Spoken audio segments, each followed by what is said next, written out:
Do you want to know how I add these sound effects to my videos? Let me show you. It's quite simple.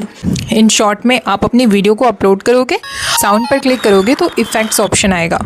ये कुछ effects हैं जिनको आप download कर सकते हो और अपनी वीडियो में यूज़ कर सकते हो। ये कुछ मेरी फेवरेट इफ़ेक्ट्स हैं जिन्हें मैं हर वीडियो में यूज़ करती हूँ। सेव कर लो इस वीडियो को और फॉलो कर लो मुझे इसी तरीके की और टिप्स के लिए।